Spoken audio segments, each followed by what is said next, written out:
Matamgi Manipuri Wari channel asibu tabiriba khwai pumnamakpu tarama ukjari ngasi su mahausagum Ojagi Lamhenbi yankhayumdai suba tangkak amo puduna lakjari mayam punna taminarasi Nensiru yam sauna thokre Ranbir su wahai ama phawa haidabi mathasana jiarduda makunga tharaga phamladuna asawadu tapna phathei aduga wakhalduda sukhalli Kaino aina ngasi tariba oriba mayamsiba Miss Nancy hairakliba matamsi kuiri aina thajagidabani aduga ngasina photoga konana asibo asingboiga doribra ai thajadi aigi mitsina hakthingna udriba makai ai thajaba ngamna aigi taw punsibana asigum thabak kaidong restaurant phare mina propirabanina ai shutumina laithopadi yadri Mina hainari say kariguma khardi shotna lerangani Ita aido yamna chalage Hathu adu changlakduna hairakpani punsibado Ranbirdo khangpre khange khalamba wakhaldo pumjai chaithokre Punsiba so proper changselaglaga Ranbirna sakfamdo khajik olaga leiramaduda Kaidoroge hakjang nungai tabra Ranbirdo nokfit ka tawadona kashum tawdida Numita dore ayumna chalage Ranbir stablabna Itaw nangimna chakran exam anung sidi sidoin layersi Punsiba so tasing na boarding da naining libani Ranbir na hongdorog tabagi tumina laybani Ranbir na boarding da laysi hairakpado da Punsiba do lukam da haifet na aladuna adode ayumda dahirik amani talawakige Ranbir do Punsiba da tingna na inguladuna Hoi kuiri kan kuita Punsiba do kishum khanna jatri Ranbir de punsiba ga lai jaga gi marakta dainariba marisi karin wing thoke khankre asumna exam so mathang loisilakle subject ani khakta ngai selakle marak sida Ranbir so phana kanna punsiba ga lai jaga asoiba yengwani adobo chingna bayaba thabak amatta odabaduda Ranbir so wakhaldo phana khandokle asumna sumalaido mabungdo lohongkre Nando so majaga ngam tanabada tungda kari lakani khanda lohongbo se khara thujinaba kan hairi jangbo so nando na takselakpaduda majara siyarabanina nando na thujin se haibado yare subna tangi numit lepna gadabadang mangairi nando na lohongbagi matam lepna bahairibado lembi ga lengjal ganade phana kana thingjabani adugo nando na yaba kawuleiti numidang amani Ranbir ga punsibaga school ke exam gi question kanna semle Talagduda Nandodo Ranbir da call tawsilae Nando ga Ranbir ga pau phauna haibase laijigi machinagi khanglabaso Ranbir machin maknade punsiba da haidri khangsu khangande lod andum sanabani Lagliba call do Nando ga oirambaduda Ranbir so punsiba da phairap yenglamnaga phukhawgaladuna thoki punsiba so kashum khandaba saaduna thabakduda thawa yauna lupsankre Ranbir roomdagi thorakduna kitang jathoraklaga phone do paikhalle Hello Baba Ranbir Angangi exam gi thabak pudi ham chalamgani Adubo Baba ga wari ngak sana da bayadri ne hey Hoi Baba yani sanase exam solution abani na yam ka hena jinba budi oidri Nando do yam ingna tapna haire Ranbir Lohongbo numit lepna ga tawren hey nang hawji phawba natawna koiba nupi du khangdribra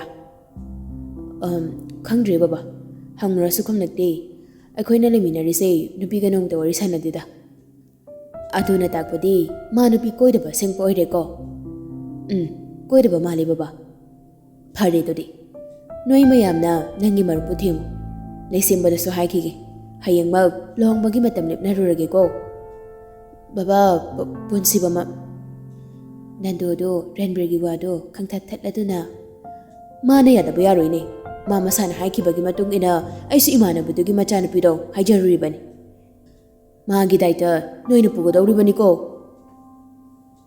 Ipagi mai chophanbadi yaroi ko Mang tung thalaga nganglakliba Nando gi waduda Ranbir su kumpham khangde ik atawraga lei Nando su makha tarakli Nupiduna su yaraba Asida mana leituktana leiba yaroi ko aina harise mahakta gi wanati nangsuni hawjik angang na jay nupi thiba yarabani Ranbir do nokfit tawarduna yam ikaina ga hairakli. As baba simaba. Punsibadagi ayum yaksale. Ranbir ipagi mai chopya dabani ko. Ai laisembara su call tawge. Thamu. Asumna phone thamna krenando do. Ranbir so ngahek tumana leplamnaga gadam changnakle. Matangdudadi luhongbagi wafamsi punsibada hudokluba yaroi khanduna tumina leiri. Ngasai question semba horambado amuk makhatana sembadu yausili. Satra ayamba lairik pamba loisilanga changnakibaga Ranbir ga punsibaga so tumba changnakle. Ranbir do matang charingai nandogi wafamdo haudorakli. Punsiba nangi luhongbagi wafamsina kamaina tawwa. Punsibado yam komna dum khomnakli. Adugi wado hautorano. Ranbir babana nangwanda phone tawre yorumgani ne. Ma ingondadi torokpa ngamdene. Nangwanda torokpanina nangi hongoro. Kaino da. Ai melai galo ngamjaroi ko. Ho, aduni. Ai su melai du pamdi. Nang nupi koi basu lekti haire. Adudi baba hoina pamba sai thangan bana pharoidro.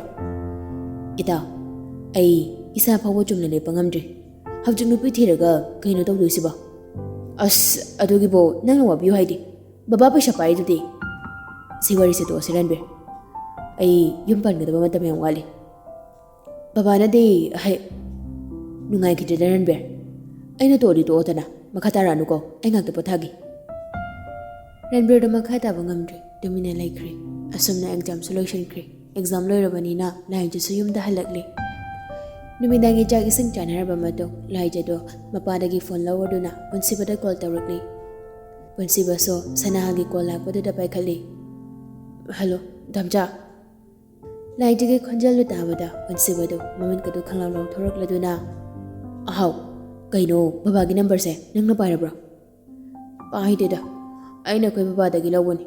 Ai phone do aikoi chirai do aduda piu haibadu kiraba. Hairano. Masana khangna mai bijarasani. Hoiba haireba. Ado damcha yumda kadangwai lakdoino. Hayeng numidang wairam lakdoini. Ranbirna hayeng jasin hairi. Oh, thamonga babana lana khankini. Hoi, thamlage ko damcha. Asi hairaga phone do thamli. Mathangi numidni. Ranbirga punsibaga so numidang wairam do yumda halakli. Sanalnen sang hawam cha se haibaduda numidang do yen thongladuna mayam pulap harau jamini jak sing toklaba matung Ranbir na laijigi phone do pirami aduga madi school ta tabaya tre haiduna school da muk chatkri laiji so phone do hek paibaga magi sim da hapjali phamung da longna tomladuna mami do khojilaga matam kuina pairu draba phone do koyot odli mamanabi makhaiga whatsapp da haifet wari watai tongnaramlaga makha da kumdangli Mama hoi tumkraba haifet inglamnaga mathakta hathua do karakli. Punsibagi purito set exili. Aduga laidi do call duna tapna thorakduna mapana phamnaga yamonda nungaina punsibada call tawri. Punsibadi tum tharurabani. Laijigi call lakpaduda mamidu khangsingni. Ngahan makhaidi wari sanabadi layardana mina phawu yengna khidrabani. Ngasidi Ranbir su laitabaduda masanu kitang free uthokluri. Machina no fit tawarduna call do paikhali. Hello, tumambo damcha. Punsiba so laijada laknaragli. Tumeda, kaino nagdaw hojibong tumlamdrisena. Ngasidi ras udabagi tumba yadraba. Harau laijaramba laijado punsibagi wadu tabada maithongdo sat oli. Machina pom thokladuna. Damcha, karina ngang ko ai sawura. Ai phagi tawoni ko. Nangna sawiduna di asingwa yo jalane. Laijadu somda makhunga da pidring kauduna. Ai sum sawninga kani ko damcha. Ka manungna changlaktingai dene mapana am thoro dhabal yengse. Tanan su phase. Taning de ko nga yam thona rumna chango. Ima hoi tumlam khira ichop chop na ningasi. Aina check tawrabane. Mama hoi loina tum hore. Damcha ngang tang khak wari saseba. Wari sana kitab su kuire. Punsiba su yari khangbagi tapna hawgalaklaga kanagi thorakli. Laijigi na kanduda tamna phamtharakduna laijigi phurituda yengladuna kaino aigi phurikale lamisena laiji so phurituda monage yengladuna nungsidro aidi am nungsi damchagi ni haiba khuding mau aidi loina nungsi laiji siso boarding da suda thadokte aiga dum tumina ye ꯄꯨꯟꯁꯤꯕꯁꯨ ꯅꯣꯛꯐꯦꯠ ꯇꯧꯔꯗꯨꯅ ꯂꯥꯏꯖꯗ ꯃꯨꯟꯅ ꯌꯦꯡꯂꯒ ꯂꯝꯍꯦꯟ ꯍꯦꯜꯂꯤꯁꯦ ꯀꯩꯒꯤꯅꯣ ꯉꯥ? ꯑꯩꯅ ꯀꯥꯏꯗ ꯂꯝ ꯍꯦꯜꯂꯒꯦ ꯃꯣꯏ ꯑꯣꯖꯥ? ꯂꯝꯍꯦꯟꯕꯒꯤ ꯅꯠꯇ꯭ꯔꯣ ꯑꯍꯤꯡꯁꯤꯗ ꯃꯄꯥꯟꯗ ꯀꯧꯊꯣꯔꯛꯏꯁꯦ? ꯂꯥꯏꯖꯗ ꯄꯨꯟꯁꯤꯕꯒꯤ ꯃꯅꯥꯛ ꯅꯛꯅ ꯆꯪꯁꯤꯜꯂꯛꯂꯒ ꯐꯝꯂꯗꯨꯅ ꯌꯥꯝ ꯅꯨꯡꯁꯤꯕ ꯈꯣꯟꯖꯦꯜ ꯑꯃꯗ ꯇꯞꯂꯞꯀ ꯍꯥꯏꯔꯛꯂꯤ. ꯊꯥ ꯀꯌꯥꯅꯣ ꯅꯨꯃꯤꯠ ꯀꯌꯥꯅꯣꯕ ꯋꯥꯔꯤ ꯁꯥꯟꯅꯔꯛꯇ꯭ꯔꯤꯁꯤ ꯗꯥꯝꯆꯥ? ꯁ꯭ꯀꯨꯜꯗ ꯗꯥꯝꯆꯥ ꯂꯩꯔꯁꯨ ꯋꯥꯔꯤ ꯁꯥꯟꯅꯕꯗꯤ ꯂꯥꯏꯔꯗꯅ ꯗꯥꯝꯆꯥꯅ ꯑꯩꯈꯣꯏ ꯆꯤꯔꯥꯏ ꯀꯤꯃꯟꯕꯒꯤ ꯃꯤꯆꯤꯅ ꯐꯥꯎꯕ ꯌꯦꯡꯕꯒꯤ ꯑꯌꯥꯝꯕ ꯄꯤꯈꯤꯗꯕ ꯅꯠꯇ꯭ꯔꯣ? ꯍꯣꯏꯕ ꯑꯗꯣ ꯐꯣꯟꯁꯨ ꯄꯥꯏꯔꯛꯏ, ꯐꯣꯟꯗ ꯁꯨꯝ ꯁꯥꯟꯅꯔꯁꯨ ꯌꯥꯏ ꯍꯥꯏꯋꯥꯅꯤ. ꯑꯩꯈꯣꯏ ꯑꯅꯤꯒꯤ ꯃꯔꯤꯁꯦ ꯔꯟꯕꯤꯔꯅ ꯈꯪꯂꯛꯀꯗ꯭ꯔꯥꯅ ꯌꯥꯝ ꯄꯥꯈꯠꯂꯛꯏꯗꯤ. ꯄꯨꯟꯁꯤꯕꯅ ꯃꯊꯥ ꯁꯥꯅ ꯍꯥꯏꯔꯤꯕ ꯋꯥꯗꯣ ꯂꯥꯏꯖꯗꯤ ꯐꯖꯅ ꯇꯥꯕꯤꯕ ꯅꯠꯇꯦ. ꯊꯥꯕꯜꯗꯨꯗ ꯅꯨꯛꯃꯤ ꯌꯦꯡꯂꯗꯨꯅ ꯌꯥꯝ ꯊꯧꯁꯥꯗꯅ ꯑꯗꯨꯝ ꯍꯥꯏꯔꯛꯂꯤ. ꯗꯥꯝꯆꯥ ꯉꯁꯤꯗꯤ ꯊꯥꯕꯜꯁꯦ ꯌꯥꯝ ꯐꯖꯗ꯭ꯔꯣ? ꯑꯗꯨꯒ ꯇꯅꯟꯁꯨ ꯌꯥꯝ ꯄꯥꯏ. ꯁꯨꯃꯥꯏꯅ ꯇꯅꯟ ꯃꯌꯥꯝ ꯄꯥꯏꯕꯁꯦ ꯎꯔꯒ ꯐ꯭ꯂꯥꯁꯕꯦꯛ ꯍꯦꯛꯇ ꯇꯧꯔꯛꯄ. ꯄꯨꯟꯁꯤꯕꯗꯨ ꯂꯥꯏꯖꯅ ꯇꯅꯟ ꯄꯜꯂꯒ ꯈꯪꯅꯤꯡꯗꯨꯝ ꯅꯤꯡꯁꯤꯡꯂꯛꯂꯤ. ꯐꯝꯂꯝꯕꯗ ꯐꯨꯛ ꯍꯧꯒꯠꯂꯗꯨꯅ ꯇꯅꯟ ꯂꯧꯔꯛꯈꯤꯒꯦ ꯉꯥ. ꯑꯁꯤ ꯍꯥꯏꯔꯝꯂꯒ ꯄꯨꯟꯁꯤꯕꯗꯨ ꯀꯥꯗ ꯆꯪꯂꯗꯨꯅ ꯇꯅꯟ ꯍꯥꯞꯄ ꯕꯣꯇꯜꯗꯨ ꯄꯨꯊꯣꯔꯛꯂꯒ ꯂꯥꯏꯖꯒꯤ ꯃꯃꯥꯏ ꯃꯄꯥꯗꯨꯗ ꯊꯥꯡꯖꯜꯂꯛꯂꯤ. ꯂꯥꯏꯖꯁꯨ ꯇꯅꯟꯗꯨꯗ ꯃꯨꯟꯅ ꯌꯦꯡꯂꯗꯨꯅ ꯑꯩꯅ ꯉꯍꯥꯟ ꯄꯤꯔꯝꯕ ꯇꯅꯟꯗꯨꯔꯣ ꯁꯤꯕꯣ ꯗꯥꯝꯆꯥ? ꯅꯠꯇꯦꯗ, ꯅꯪꯅ ꯄꯤꯔꯝꯕꯗꯨꯗꯤ ꯂꯣꯏꯅ ꯁꯤꯈ꯭ꯔꯦ. ꯑꯗꯨꯗꯤ ꯑꯩꯅ ꯅꯨꯃꯤꯠ ꯈꯨꯗꯤꯡꯒꯤ ꯐꯥꯔꯒ ꯍꯥꯞꯆꯤꯟꯕꯅꯤ. ꯂꯥꯏꯖꯗ ꯄꯨꯟꯁꯤꯕꯗ ꯃꯨꯟꯅ ꯌꯦꯡꯂꯗꯨꯅ ꯋꯥ ꯑꯩꯈꯣꯏ ꯗꯥꯝꯆꯥꯅꯅꯦ ꯈꯥꯏꯔꯝꯃꯤꯁꯤꯗꯤ. ꯀꯥꯔꯟ ꯉꯥꯡꯒꯅꯨꯁꯦ, ꯑꯩ ꯋꯥ ꯍꯪꯒꯦ. ꯑꯦꯛꯖꯥꯝꯗꯤ ꯑꯗꯨꯝ ꯅꯨꯡꯉꯥꯏꯈꯤꯀꯣ? ꯑꯔꯥꯟꯕ ꯊꯕꯛ ꯇꯧꯔꯕꯅꯤꯅ ꯏꯁꯥꯁꯦ ꯄꯪꯀꯤꯗꯒꯤ. ꯃꯌꯥꯝ ꯃꯃꯥꯡꯗ ꯑꯦꯛꯖꯥꯝ ꯅꯨꯡꯉꯥꯏꯈꯤꯕ꯭ꯔꯥ ꯍꯥꯏꯅ ꯐꯥꯎꯕ ꯍꯪꯕ ꯉꯝꯗꯦ. ꯈꯪꯗꯦꯗ ꯗꯥꯝꯆꯥ, ꯑꯗꯨꯝ ꯅꯨꯡꯉꯥꯏꯈꯤꯕꯅꯤ. ꯑꯗꯣ ꯗꯥꯝꯆꯥ ꯅꯪ ꯁꯥꯎꯔꯛꯀꯅꯨꯀꯣ, ꯋꯥ ꯑꯃꯗꯤ ꯂꯩꯕ. ꯄꯨꯟꯁꯤꯕꯗ ꯄꯤꯁꯨꯝꯒꯗꯣ ꯈꯪꯁꯨꯛ ꯁꯨꯛꯆꯜꯂꯗꯨꯅ ꯀꯔꯤ ꯃꯇꯥꯡꯒꯤꯅꯣ? ꯑꯩꯒꯤ ꯁꯕꯖꯦꯛꯇꯣ ꯑꯦꯛꯖꯥꯝ ꯅꯨꯡꯉꯥꯏꯈꯤꯗ꯭ꯔꯕ? ꯂꯥꯏꯖꯗ ꯄꯨꯟꯁꯤꯕꯗ ꯀꯤꯔꯨꯞꯀ ꯌꯦꯡꯂꯗꯨꯅ ꯌꯥꯝ ꯀꯨꯏꯅ ꯑꯗꯨꯝ ꯍꯥꯏꯔꯛꯂꯤ. ꯑꯗꯨꯕꯨꯔꯣ ꯗꯥꯝꯆꯥ, ꯑꯩꯗꯣ ꯁꯥꯏꯟꯁꯀꯤ ꯀꯣꯏꯁꯟ ꯑꯃ ꯈꯪꯗꯗꯅ ꯏꯗ꯭ꯔꯦꯕꯀꯣ. ꯑꯗꯨꯗꯒꯤ ꯑꯩꯒꯤ ꯅꯥꯀꯟꯗ ꯔꯥꯖꯇꯣ ꯐꯝꯃꯦꯕꯀꯣ. ꯑꯗꯨꯗ ꯃꯥꯅ ꯍꯥꯏꯔꯛꯑꯒ ꯀꯣꯏꯁꯟ ꯑꯃꯗꯨꯗ ꯏꯔꯝꯃꯤ. ꯈꯠꯅꯈ꯭ꯔꯁꯨ ꯑꯦꯛꯖꯥꯝꯅꯤꯅ ꯑꯩꯁꯨ ꯁꯨꯝ ꯁꯤꯜꯂꯒ ꯏꯔꯝꯃꯕ. ꯑꯗꯨꯏ ꯃꯇꯨꯡꯗꯒꯤꯗꯤ ꯑꯩ ꯏꯃꯥꯒꯁꯨ ꯀꯧꯅꯗ꯭ꯔꯦ. ꯃꯥꯅ ꯀꯧꯔꯛꯑꯁꯨ ꯈꯨꯝꯗ꯭ꯔꯦ. ꯑꯩꯅ ꯔꯥꯖꯇ ꯁꯤꯟꯕꯒꯤ ꯗꯥꯝꯆꯥ ꯅꯪ ꯁꯥꯎꯒꯗ꯭ꯔꯣ? ꯁꯥꯎꯅꯨꯀꯣ ꯗꯥꯝꯆꯥ. ꯂꯥꯏꯖꯅ ꯑꯣꯏꯅꯅ ꯍꯥꯏꯔꯛꯄꯗꯣ ꯄꯨꯟꯁꯤꯕꯁꯨ ꯁꯥꯎꯔꯨꯕ ꯉꯝꯗ꯭ꯔꯦ. ꯂꯥꯏꯖꯗ ꯃꯃꯤꯠ ꯀꯨꯞꯇꯕ ꯃꯈꯩ ꯌꯦꯡꯂꯗꯨꯅ ꯁꯥꯎꯗꯦꯗ, ꯂꯥꯏꯔꯤꯛ ꯄꯥꯎ ꯌꯥꯗ꯭ꯔꯗꯤ ꯃꯤꯉꯣꯟꯗꯒꯤ ꯁꯤꯟꯕ ꯇꯥꯕ. ꯑꯗꯨ ꯈꯛꯇꯔꯣ? ꯑꯇꯩ ꯁꯕꯖꯦꯛ ꯃꯈꯩꯗꯤ ꯂꯣꯏꯅ ꯅꯨꯡꯉꯥꯏꯈꯤꯕ ꯅꯠꯇ꯭ꯔꯣ? ꯍꯥꯏꯗꯣꯛꯂꯛꯇ꯭ꯔꯤꯕꯅꯤꯅ ꯈꯪꯗꯦꯗ ꯗꯥꯝꯆꯥ. ꯑꯩꯁꯨ ꯄꯪꯏ ꯏꯔꯝꯕꯅꯤ. ꯑꯗꯨꯕꯨ ꯀꯃꯥꯏꯅ ꯇꯧꯔꯛꯇꯣꯏꯅꯣ ꯒ꯭ꯌꯥꯟ ꯇꯥꯗꯦꯕ. ꯑꯦꯛꯖꯥꯝ ꯍꯥꯏꯗꯣꯔꯛꯀꯅꯤ ꯈꯟꯕꯗ ꯃꯊꯥ ꯊꯤ ꯁꯥꯏ. ꯁꯥꯔꯨꯅꯨꯗ, ꯅꯪꯅ ꯐꯖꯅ ꯇꯧꯔꯝꯂꯗꯤ ꯃꯥꯔꯛ ꯋꯥꯡꯂꯛꯀꯅꯤ ꯀꯩꯅꯣ. ꯑꯗꯨ ꯗꯥꯝꯆꯥ, ꯑꯦꯛꯖꯥꯝ ꯍꯥꯏꯕ ꯅꯨꯃꯤꯠꯀꯤ ꯆꯦꯟꯕꯒꯤ ꯋꯥꯐꯝꯗꯣ. ꯄꯨꯟꯁꯤꯕꯗ ꯂꯥꯏꯖꯗ ꯃꯃꯤꯠꯀꯗꯣ ꯐꯩꯅ ꯌꯦꯡꯂꯗꯨꯅ ꯑꯉꯥꯡ, ꯑꯩꯗꯤ ꯊꯕꯛꯁꯨ ꯇꯧꯗ꯭ꯔꯤ. ꯑꯩꯈꯣꯏ ꯏꯃꯨꯡꯁꯦ ꯌꯥꯝ ꯅꯥꯇꯩ ꯆꯥꯗꯦ. ꯍꯌꯦꯡ ꯑꯩꯅ ꯔꯤꯛꯁꯣ ꯊꯧꯔꯒ ꯅꯪꯕꯨ ꯌꯦꯡꯕ ꯉꯝꯒꯗ꯭ꯔꯣ? ꯑꯁ ꯑꯗꯨꯏ ꯊꯕꯛꯇꯨꯃ ꯑꯩ ꯁꯨꯡꯉꯝ ꯉꯝꯂꯣꯏꯀꯣ. ꯗꯥꯝꯆꯥ ꯆꯔꯥ ꯍꯦꯜꯂꯁꯨ ꯔꯤꯛꯁꯣꯗꯤ ꯊꯧꯒꯅꯤ. ꯑꯩ ꯏꯁꯤꯡ ꯊꯛꯂꯒꯅꯦ ꯆꯥꯛ ꯂꯥꯝꯕ ꯈꯥꯡꯒꯦꯕ. ꯗꯥꯝꯆꯥꯅ ꯊꯧꯕꯗꯤ ꯂꯥꯏꯔꯅ ꯃꯤꯅ ꯊꯧꯕ ꯐꯥꯎꯕ ꯌꯦꯡꯕ ꯉꯝꯗꯦ. ꯑꯗꯨꯁꯨ ꯍꯦꯛꯇ ꯌꯥꯔꯣꯏꯅꯦ ꯑꯉꯥꯡ ꯅꯪꯕꯣ. ꯅꯨꯡꯁꯤꯅꯕꯅ ꯄꯨꯛ ꯊꯟꯕ ꯉꯝꯂꯣꯏ. ꯏꯁꯤꯡ ꯊꯛꯂꯒ ꯅꯣꯡ ꯅꯤꯅꯤ ꯐꯥꯅ ꯂꯩꯕ ꯀꯅꯥꯅꯁꯨ ꯉꯝꯂꯣꯏꯗ. ꯑꯗꯨꯗꯤ ꯗꯥꯝꯆꯥ ꯊꯕꯛ ꯇꯧꯗ꯭ꯔꯗꯤ ꯆꯦꯟꯕꯒꯤ ꯋꯥꯐꯝꯁꯦ ꯇꯣꯛꯄ ꯇꯥꯔꯦꯅꯦ. ꯄꯨꯟꯁꯤꯕꯗꯨ ꯇꯞꯂꯞꯀ ꯈꯨꯝꯂꯛꯂꯤ. ꯑꯦꯛꯖꯥꯝ ꯍꯥꯏꯗꯣꯛꯑ ꯈꯟꯅꯔꯁꯤ. ꯑꯦꯛꯖꯥꯝ ꯍꯥꯏꯗꯣꯛꯇ꯭ꯔꯤꯉꯩꯗ ꯗꯥꯝꯆꯥ ꯅꯪ ꯂꯨꯍꯣꯡꯈ꯭ꯔꯗꯤ? ꯑꯗꯨꯗ ꯀꯣꯛ ꯊꯥꯗꯒꯅꯨ ꯍꯥꯏꯕ ꯅꯠꯇ꯭ꯔꯣ? ꯑꯩ ꯂꯨꯍꯣꯡꯉꯣꯏꯅ ꯍꯥꯏꯕ ꯅꯠꯇ꯭ꯔꯕ ꯅꯪꯕꯣ? ꯑꯗꯣ ꯑꯦꯛꯖꯥꯝ ꯍꯥꯏꯗꯣꯛꯄ ꯅꯨꯃꯤꯠꯇ ꯆꯦꯟꯈ꯭ꯔꯁꯦ ꯍꯥꯏꯕ ꯗꯥꯝꯆꯥ. ꯅꯍꯥꯟꯅ ꯌꯥꯔꯒ ꯑꯩꯕꯨ ꯂꯥꯏꯔꯤꯛ ꯇꯞ ꯇꯥꯅ ꯄꯥꯍꯜꯂꯒ ꯍꯧꯖꯤꯛ ꯆꯦꯜꯂꯝꯗꯥꯏꯗ ꯏꯀꯥ ꯇꯧꯔꯛꯀꯅꯨꯀꯣ. ꯁꯥꯎꯔꯝꯗꯕ ꯑꯩꯁꯦ ꯁꯨꯝ ꯁꯥꯎꯔꯛꯀꯅꯤ ꯉꯁꯤ. ꯄꯨꯟꯁꯤꯕꯗ ꯅꯨꯛꯃꯤꯒ ꯇꯧꯔꯗꯨꯅ ꯆꯦꯟꯗꯣꯏꯅꯤ. ꯗꯥꯝꯆꯥ, ꯃꯥꯏ ꯃ ꯂꯩꯗꯨꯅꯒ ꯗꯥꯝꯆꯥꯒꯤ ꯅꯨꯄꯤ ꯑꯣꯏꯈ꯭ꯔꯗꯤ ꯑꯩꯗꯤ ꯍꯥꯏꯁꯤꯅꯤꯀꯣ, ꯅꯃꯥꯡꯗ ꯍꯦꯛꯇ ꯁꯤꯗꯣꯏꯅꯤ. ꯄꯨꯟꯁꯤꯕꯗ ꯌꯥꯝ ꯁꯥꯎꯅ ꯂꯥꯏꯖꯒꯤ ꯃꯆꯦꯟꯗꯣ ꯃꯥꯒꯤ ꯃꯈꯨꯠꯇꯨꯅ ꯈꯪꯃꯦꯟ ꯃꯦꯜꯂꯤ.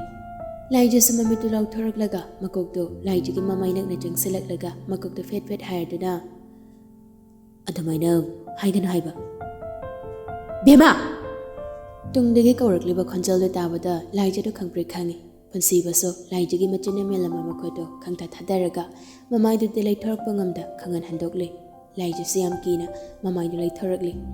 ꯔꯟꯕꯤꯔꯗꯣ ꯃꯈꯨꯠ ꯑꯅꯤ ꯇꯨꯝꯕꯨꯟꯅꯔꯒ ꯌꯥꯝ ꯁꯥꯡꯅ ꯂꯦꯞꯂꯒ ꯂꯩꯔꯝꯕꯗꯨꯗ ꯂꯥꯏꯖꯗꯤ ꯂꯋꯥꯏ ꯂꯨꯇꯣꯟ ꯁꯥꯠꯈ꯭ꯔꯦ, ꯃꯁꯥꯗ ꯐ꯭ꯔꯤꯡ ꯆꯣꯡꯈꯠꯂꯦ꯫ ꯄꯨꯟꯁꯤꯕꯗꯤ ꯈꯣꯟꯖꯦꯜꯗꯣ ꯇꯥꯕꯗ ꯔꯟꯕꯤꯔꯅꯤ ꯑꯗꯨꯝ ꯈꯪꯈ꯭ꯔꯕꯅꯤ꯫ ꯔꯟꯕꯤꯔꯅ ꯀꯔꯤ ꯍꯥꯏꯔꯛꯀꯅꯤ ꯈꯟꯕꯗ ꯃꯁꯥꯗꯣ ꯂꯩꯇꯥꯐꯝ ꯈꯪꯗ꯭ꯔꯤ꯫ ꯔꯟꯕꯤꯔꯗꯣ ꯂꯥꯏꯖꯒꯤ ꯃꯅꯥꯛꯇ ꯄ꯭ꯔꯞ ꯆꯪꯁꯤꯜꯂꯛꯇꯨꯅ ꯌꯥꯝ ꯒ꯭ꯌꯥꯟ ꯇꯥꯅꯒ ꯍꯥꯏꯔꯛꯂꯤ, ꯕꯦꯃꯥ, ꯅꯪꯒꯤ ꯀꯥꯗ ꯆꯪꯉꯨ꯫ ꯂꯥꯏꯖꯗꯣ ꯇꯞꯅ ꯍꯧꯒꯠꯂꯛꯂꯒ ꯃꯈꯨꯠꯇ ꯄꯥꯏꯔꯤꯕ ꯂꯩꯗꯤꯗꯣ ꯈꯤꯇꯪꯒ ꯍꯦꯟꯅ ꯆꯦꯠꯅ ꯄꯥꯏꯔꯗꯨꯅ ꯃꯤꯆꯤꯗꯨꯅ ꯄꯨꯟꯁꯤꯕꯗ ꯍꯥꯏꯐꯦꯠ ꯌꯦꯡꯂꯗꯨꯅ, ꯗꯥꯃꯨꯆꯥ, ꯗꯥꯝꯆꯥꯁꯦ ꯑꯩꯅ ꯌꯥꯔꯦ, ꯃꯈꯥ ꯇꯥꯔꯛꯑꯅꯨ, ꯅꯪ ꯀꯥꯗ ꯆꯪꯉꯣꯗꯤ ꯆꯪꯉꯨ꯫ ꯔꯟꯕꯤꯔꯗꯣ ꯍꯟꯗꯛꯇꯤ ꯑꯁꯥꯎꯕ ꯑꯃꯒ ꯂꯣꯏꯅꯅ ꯈꯣꯟꯖꯦꯜ ꯀꯟꯇꯛ ꯍꯥꯏꯔꯛꯄꯅꯤ꯫ ꯂꯥꯏꯖꯁꯨ ꯋꯥ ꯃꯈꯥ ꯇꯥꯕ ꯉꯝꯗ ꯄꯤꯔꯤ ꯃꯃꯥꯏꯗꯣ ꯂꯨꯞꯊꯔꯒ ꯃꯣꯂꯤ ꯃꯥꯒꯤ ꯔꯨꯝꯗ ꯆꯪꯈ꯭ꯔꯤ꯫ ꯄꯨꯟꯁꯤꯕꯗꯤ ꯃꯁꯥꯗꯣ ꯒ꯭ꯌꯥꯟ ꯃꯦꯟ ꯇꯥꯗꯦ, ꯃꯪꯂꯒ ꯂꯩ꯫ ꯔꯟꯕꯤꯔꯒꯤ ꯃꯃꯥꯡꯗꯨꯗ ꯏꯀꯥꯏꯕꯅꯁꯨ ꯂꯣꯏꯔꯦ꯫ ꯀꯔꯤ ꯇꯧꯒꯅꯤ ꯈꯟꯐꯝ ꯈꯪꯗ ꯉꯥꯏꯍꯥꯛꯇꯪꯗꯨꯗ ꯒ꯭ꯌꯥꯟ ꯃꯥꯡꯈ꯭ꯔꯕꯒꯨꯝ ꯋꯥꯈꯜ ꯊꯣꯛꯈꯤꯗ꯭ꯔꯤ꯫ ꯔꯟꯕꯤꯔꯁꯨ ꯁꯥꯎꯅꯤꯡꯕꯅꯗꯤ ꯂꯣꯏꯔꯕꯅꯤ꯫ ꯑꯗꯨꯕꯨ ꯑꯁꯥꯎꯕꯗꯣ ꯐꯥꯊꯗꯨꯅ ꯌꯥꯝ ꯏꯪꯅ ꯍꯥꯏꯔꯛꯏ, ꯏꯇꯥꯎ, ꯀꯥꯗ ꯆꯪꯁꯤ꯫ ꯋꯥꯍꯩꯁꯤ ꯈꯛ ꯍꯥꯏꯔꯝꯂꯒ ꯔꯟꯕꯤꯔꯗꯣ ꯃꯃꯥꯏꯗꯣ ꯌꯥꯝ ꯊꯨꯅ ꯂꯩꯊꯣꯛꯇꯨꯅ ꯒꯝ ꯆꯠꯈ꯭ꯔꯤ꯫ ꯔꯟꯕꯤꯔ ꯆꯪꯈꯤꯕꯒ ꯄꯨꯟꯁꯤꯕꯗꯣ ꯒ꯭ꯌꯥꯟ ꯈꯪꯇꯥ ꯇꯥꯏ, ꯃꯁꯥꯗꯣ ꯒ꯭ꯌꯥꯟ ꯇꯥꯗ꯭ꯔꯦ ꯍꯥꯏꯕꯒꯨꯝ ꯁꯣꯔ ꯃꯁꯥꯡ ꯍꯣꯟꯊꯔꯛꯂꯤ, ꯃꯃꯥꯏꯗꯣ ꯃꯁꯨ ꯉꯥꯡꯁꯜꯂꯛꯂꯤ꯫ ꯃꯃꯥꯏꯗ ꯀꯥꯔꯤꯕ ꯍꯨꯃꯥꯡꯗꯣ ꯃꯈꯨꯠ ꯑꯅꯤꯗꯨꯅ ꯑꯃꯨꯛꯇꯪ ꯈꯪꯅ ꯅꯥꯟꯊꯩ꯫ ꯃꯁꯥ ꯄꯨꯝꯕꯁꯨ ꯍꯨꯃꯥꯡꯅ ꯄꯦ ꯁꯣꯏ ꯀꯥꯔꯛꯂꯤ꯫ ꯃꯃꯥꯏꯗꯣ ꯇꯞꯅ ꯂꯩꯊꯣꯔꯛꯂꯒ ꯀꯥꯗ ꯆꯪꯂꯛꯂꯤ꯫ ꯔꯟꯕꯤꯔꯗꯣ ꯐꯃꯨꯡꯗ ꯃꯈꯣꯡ ꯌꯥꯟꯊꯔꯗꯨꯅ ꯃꯩꯊꯣꯡ ꯃꯣꯛꯁꯟꯅ ꯐꯝꯂꯒ ꯂꯩꯔꯝꯃꯤ꯫ ꯄꯨꯟꯁꯤꯕꯗꯨ ꯇꯁꯦꯡꯅ ꯔꯟꯕꯤꯔꯒꯤ ꯃꯃꯥꯏꯗꯨ ꯐꯥꯎꯕ ꯐꯖꯅ ꯌꯦꯡꯕ ꯉꯝꯗ꯭ꯔꯤ꯫ ꯄꯨꯟꯁꯤꯕ ꯍꯦꯛ ꯆꯪꯂꯛꯄꯒ ꯔꯟꯕꯤꯔꯁꯨ ꯐꯝꯂꯝꯕꯗꯒꯤ ꯐꯨꯛ ꯍꯧꯒꯠꯂꯛꯂꯗꯨꯅ ꯋꯥꯍꯩ ꯑꯃꯠꯇ ꯍꯥꯏꯗꯕꯤ ꯄ꯭ꯔꯞ ꯊꯣꯛꯂꯛꯇꯨꯅ ꯂꯥꯏꯖꯒꯤ ꯔꯨꯝꯒꯤ ꯊꯣꯡꯗꯣ ꯃꯄꯥꯟꯗ ꯂꯣꯛ ꯇꯧꯁꯤꯜꯂꯝꯂꯒ ꯌꯥꯝ ꯊꯨꯅ ꯃꯣꯏꯒꯤ ꯀꯥꯗ ꯑꯃꯨꯛ ꯂꯥꯛꯇꯨꯅ ꯊꯣꯡꯗꯣ ꯂꯣꯟꯁꯤꯜꯂꯝꯂꯒ ꯈꯨꯠꯂꯩ ꯊꯨꯅ ꯆꯪꯂꯛꯂꯒ ꯋꯥꯍꯩ ꯑꯃꯠꯇ ꯍꯥꯏꯗꯕꯤ ꯄꯨꯟꯁꯤꯕꯒꯤ ꯐꯨꯔꯤꯠ ꯀꯂꯔꯗꯨ ꯄꯥꯏꯗꯨꯅ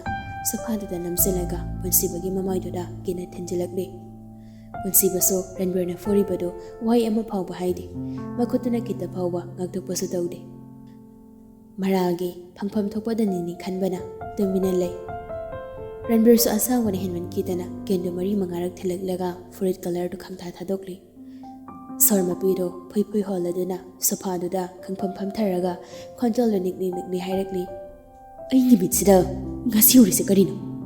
ꯑꯩ ꯃꯪꯒ ꯆꯞ ꯃꯥꯟꯅꯩ꯫ ꯅꯪ ꯃꯪꯅ ꯁꯨꯝꯅ ꯇꯧꯔꯝꯒꯅꯤ ꯍꯥꯏꯕꯗꯤ ꯑꯩ ꯃꯪꯗ ꯐꯥꯎꯕ ꯃꯪꯗꯕꯅꯤ꯫ ꯃꯤꯅ ꯄ꯭ꯔꯨꯐ ꯄꯤꯔ ꯐꯥꯎꯕ ꯑꯩ ꯊꯥꯖꯈꯤꯗꯕꯅꯤ꯫ ꯏꯃꯤꯠꯃꯛꯅ ꯎꯔꯁꯨ ꯑꯩꯅ ꯋꯥꯈꯜ ꯂꯥꯟꯅ ꯈꯟꯕ ꯉꯝꯗꯕꯅꯔ? ꯑꯩꯒꯤ ꯋꯥꯈꯜꯁꯤꯅ ꯑꯄꯪꯕ ꯋꯥꯈꯜ ꯑꯣꯏꯕꯅꯔ? ꯑꯔꯥꯟꯕ ꯍꯥꯏꯕꯗꯨ ꯃꯆꯦꯠ ꯑꯃꯇ ꯈꯟꯈꯤꯗꯕꯗꯤꯀꯣ? ꯏꯆꯝꯇ ꯆꯝꯅ ꯈꯜꯂꯒ ꯂꯩꯔꯨꯕꯅꯤ꯫ ꯑꯗꯨꯕꯨ ꯉꯁꯤꯗꯤ ꯍꯨꯔꯥꯟꯕꯒꯤ ꯇꯔꯥꯅꯤ ꯃꯄꯨꯒꯤ ꯅꯣꯡꯃ ꯍꯥꯏꯕꯗꯨ ꯊꯣꯛꯂꯔꯤ꯫ ꯅꯣꯏꯅ ꯂꯣꯠꯅꯕ ꯀꯌꯥꯔꯛ ꯍꯣꯠꯅꯔꯁꯨ ꯀꯌꯥꯝ ꯀꯨꯏꯅꯕꯨ ꯂꯣꯠꯄ ꯉꯝꯒꯅꯤ? ꯃꯤꯅ ꯍꯥꯏꯕꯗ ꯑꯩꯅ ꯊꯥꯖꯔꯨꯕꯗꯣ ꯉꯁꯤꯗꯤ ꯑꯩꯒꯤ ꯃꯤꯠꯃꯥꯡꯁꯤꯗ ꯑꯩꯒꯤ ꯅꯥꯀꯣꯡꯁꯤꯗ ꯇꯥꯔꯦ, ꯎꯔꯦ꯫ ꯑꯩ ꯌꯥꯝ ꯄꯦꯜꯂꯤ ꯏꯇꯥꯎ, ꯑꯩꯒꯤ ꯊꯃꯣꯏꯁꯦ ꯌꯥꯝ ꯄꯦꯜꯂꯤ꯫ ꯑꯩꯅ ꯅꯪꯕꯨ ꯌꯨꯝꯁꯤꯗ ꯄꯨꯔꯛꯂꯒ ꯅꯪꯅ ꯇꯧꯔꯝꯂꯤꯕ ꯊꯕꯛꯁꯦ ꯑꯩ ꯑꯁꯨꯛꯀꯤ ꯃꯇꯤꯛ ꯄꯦꯜꯂꯤ꯫ ꯄꯨꯟꯁꯤꯕꯗꯨ ꯔꯟꯕꯤꯔꯅ ꯐꯨꯕꯒꯤ ꯃꯆꯤꯟꯗꯨꯃꯁꯨ ꯇꯠꯂꯕꯅꯤ, ꯅꯥꯇꯣꯟꯗꯒꯤꯁꯨ ꯏ ꯇꯥꯔꯕꯅꯤ꯫ ꯑꯗꯨꯕꯨ ꯃꯈꯨꯠꯇꯨꯅ ꯐꯥꯎꯕ ꯇꯩꯊꯣꯛꯅꯤꯡꯕ ꯄꯣꯛꯈꯤꯗ꯭ꯔꯤ꯫ ꯀꯛꯅꯤꯡꯉꯥꯏ ꯌꯥꯎꯗ꯭ꯔꯕ ꯔꯟꯕꯤꯔꯒꯤ ꯋꯥꯗꯨ ꯇꯥꯔꯒ ꯃꯁꯥꯅ ꯇꯧꯐꯝ ꯈꯪꯗ ꯃꯃꯥꯏ ꯂꯨꯛꯊꯔꯒ ꯃꯆꯤ ꯂꯦꯡꯗꯗꯃꯛ ꯂꯩ꯫ ꯔꯟꯕꯤꯔꯁꯨ ꯃꯈꯥ ꯇꯥꯔꯛꯂꯤ, ꯅꯪꯅ ꯕꯦꯃꯒꯤꯗꯃꯛꯇ ꯌꯥꯝ ꯍꯣꯠꯅꯕꯤ, ꯑꯩꯈꯣꯏꯁꯨ ꯈꯪꯉꯤ, ꯌꯥꯝꯅꯁꯨ ꯍꯔꯥꯎꯏ꯫ ꯌꯨꯝꯒꯤ ꯃꯤꯅ ꯍꯥꯏꯕ ꯋꯥ ꯆꯠꯇ꯭ꯔꯕꯁꯨ ꯏꯆꯟꯕꯨ ꯅꯪꯅ ꯍꯣꯠꯅꯕꯤꯗꯨꯅ ꯂꯥꯏꯔꯤꯛꯇ ꯃꯥꯏ ꯑꯣꯟꯁꯤꯟꯍꯟꯗꯨꯅ ꯑꯦꯛꯖꯥꯝ ꯃꯥꯏ ꯄꯥꯛꯅ ꯑꯗꯨꯝ ꯊꯥꯈꯤ꯫ ꯑꯩꯈꯣꯏꯗꯤ ꯌꯥꯝ ꯍꯔꯥꯎꯏ꯫ ꯕꯕꯥꯒ ꯏꯃꯥꯒꯅꯁꯨ ꯅꯪꯕꯨ ꯌꯥꯝ ꯊꯥꯒꯠꯂꯤ꯫ ꯅꯪꯒꯤ ꯂꯃꯟ ꯇꯣꯜꯂꯕꯅꯤ ꯍꯥꯏꯔꯤꯕꯅꯤ꯫ ꯅꯪ ꯂꯥꯛꯂꯝꯗ꯭ꯔꯕꯗꯤ ꯑꯩꯈꯣꯏ ꯕꯦꯃꯒꯤ ꯐꯤꯕꯝꯁꯦ ꯁꯤ ꯌꯧꯔꯝꯂꯣꯏ ꯍꯥꯏꯕꯁꯨ ꯈꯪꯉꯤ꯫ ꯑꯗꯨꯕꯨ ꯄꯨꯝꯅꯃꯛꯇꯣ ꯑꯩꯈꯣꯏꯗꯤ ꯃꯕꯨꯡ ꯑꯃꯅ ꯃꯆꯠ ꯑꯃꯒꯤꯗꯃꯛ ꯇꯧꯕꯤꯔꯕꯣꯏꯅ ꯈꯜꯂꯤꯕꯅꯤ꯫ ꯑꯗꯨꯕꯨ ꯅꯣꯏꯗꯤ ꯃꯕꯨꯡ ꯃꯆꯜꯒꯤ ꯃꯥꯏꯈꯨꯝꯗꯨꯒꯤ ꯃꯔꯨꯝꯗ ꯑꯗꯨꯛ ꯇꯨꯀꯠꯆꯕ ꯂꯝꯆꯠ ꯆꯠꯂꯝꯕ꯫ ꯄꯨꯟꯁꯤꯕꯗꯨ ꯇꯥꯕ ꯉꯝꯂꯛꯇ꯭ꯔꯤ, ꯈꯣꯟꯖꯦꯜꯗꯨ ꯇꯞꯂꯞꯅ, ꯔꯟꯕꯤꯔꯁꯨ ꯍꯟꯕ ꯂꯩꯇꯦ, ꯄꯦꯟꯗꯕ ꯃꯌꯥꯝꯗꯣ ꯐꯣꯡꯗꯣꯔꯛꯂꯤ꯫ ꯍꯣꯏ, ꯑꯩꯒꯤ ꯏꯆꯜꯁꯨ ꯑꯩ ꯀꯟꯗꯦ, ꯂꯝ ꯍꯦꯜꯂꯝꯒꯅꯤ꯫ ꯏꯇꯥꯎꯅ ꯑꯩꯒꯤ ꯏꯆꯟꯕꯨ ꯄꯥꯝꯃꯤ ꯅꯨꯡꯁꯤ ꯍꯥꯏꯔꯝꯂꯣꯏ, ꯑꯁꯤꯃꯗꯤ ꯑꯩ ꯊꯥꯖꯩ꯫ ꯑꯗꯨꯕꯨ ꯑꯩꯒꯤ ꯏꯆꯟꯅꯨꯄꯤꯁꯤꯗꯤ ꯑꯉꯥꯡꯅꯤ, ꯑꯐ ꯐꯠꯇ ꯀꯔꯤꯁꯨ ꯈꯪꯕ ꯅꯠꯇ꯭ꯔꯤ꯫ ꯑꯩꯈꯣꯏ ꯕꯦꯃꯅ ꯑꯔꯥꯟꯕ ꯈꯣꯡꯊꯥꯡꯗꯣ ꯊꯥꯡꯖꯤꯜꯂꯛꯄ ꯇꯥꯔꯕꯁꯨ ꯃꯕꯨꯡ ꯑꯃ ꯑꯣꯏꯅ ꯏꯇꯥꯎꯅ ꯈꯨꯠ ꯄꯥꯏꯔꯒ ꯑꯆꯨꯝꯕ ꯂꯝꯕꯤꯗꯨꯗ ꯂꯝꯖꯤꯡꯕꯤꯕꯝ ꯊꯣꯛꯇꯕ꯭ꯔꯣ? ꯀꯔꯤꯒꯤ ꯑꯩꯒꯤ ꯏꯆꯟꯅꯨꯄꯤꯕꯨ ꯅꯪꯒꯤ ꯅꯆꯟꯃꯛꯅꯤ ꯈꯟꯕ ꯉꯝꯗꯕꯅꯣ? ꯅꯪꯒꯤ ꯅꯆꯟꯅꯨꯄꯤ ꯂꯤꯡꯖꯦꯜꯗꯨꯕꯨ ꯑꯩꯅ ꯑꯁꯤꯒꯨꯝꯕ ꯂꯝꯕꯤꯁꯤꯗ ꯆꯠꯃꯤꯟꯅꯔꯝꯒꯗ꯭ꯔꯥ? ꯏꯇꯥꯎ, ꯑꯩꯅꯁꯨ ꯌꯥꯝꯅ ꯊꯥꯖꯕ ꯅꯪꯃꯛꯅ ꯑꯁꯨꯃꯥꯏꯅ ꯇꯧꯔꯝꯕꯁꯤꯗꯤ ꯑꯩ ꯌꯥꯝꯅ ꯄꯦꯟꯗꯦ ꯏꯇꯥꯎ꯫ Wahai se hairaga Ranbirdo mamitagi mapitana piendaba amaga loinana khonjalu kantak amu hairakli. Aigi janupi laitasibo nangina janupi lingjagum khanmagam duba kariginu taw. Punsibado wahai ama phawba haiba ngamde. Ranbirna haiba wado ajuma ngagtani aranbam tayawdi. Mana thangjilaruriba khongthangse lalure. Mikupsida mayek sengna khanglakli. Mamitu yengkibam de yenglaka adumak leiri. Ranbirde mari samtharakli. Aigi nungsiba marup ni khana aina nangbu yumsida thamlibagira. Punsiba nang ngasi tawroliba thabak siba. Wafam si baba ima khanglagana kamdawa. Baba nandi nangbo kayam thajaba. Mina hainabadi kuirabani. Adubu aina thajadabagi sumlai thuklubani. Aisu ngasida sengmadu khanglagi khanduna bemagi phone su pirambani. Aduga school chake hairaga gari se thongal khanlanaga lotna janglalaga ngasaidagi bemagi kana kansida laibani. Mina hainabadu makchumlamne. Ngahan makai aibu noina pangmasirambani. Ai hawbadagi loiba phawbada hawri. Image sina yengba ngamlaktabadagi ai thorakpani. Wahai sing sa hairaga Ranbirdo mapido phatpatai thoraklaga sora masang hontharakjuna khonjaldo yam taptharaga mu hairakli. Kenareda aina khanjarusiga nangna khalamnisiga asuki mati khene. Nangna nupi koiraga aina masa khangdabadu so aigi chenupi koibagi oirami. Nangna melaiga luhongba yadabagi maramso ai ngasi khang. Wafam se karigumba yomgi baba hoina khanglakaba aibu karini na khankine. Punsibadu handakti tablok khamlakli. Itaw ai yam nankre. Itaw ai mokta ngakbiu. Aduga wafam se baba hoidasu khanghanbiganu. Itaw nangaibu waruganu. Nangna lankre haraga ai tuminadi laithoklaroi. Nangna school gidama honhabiramniba mayamse ai mapoksimagi singba ngamlaroi. Nanga bemaga nungsinai khanglabaso aigi chande mabungna thajaba ngamle. Akhoi babana su yarakle. School gi maiso khugani da. Amaso amata gaidena ba yaragadi akhoi bemadagi lapthokro. Nachanupi makni na khanbiyu. Aduga ngasidagi itawga yagi marisu tanarasi. Yumsida so amuk hana khongol taraklana. Itaw nang haujuma yumsi thadoktuno jatkro. Aduga baba hagi apamaso thungnaba melaigal hongkro. Akhoi bemagidi kaisu khaluna. Maade ngang ni. Akhoi na ngamnaba dum thimba yani.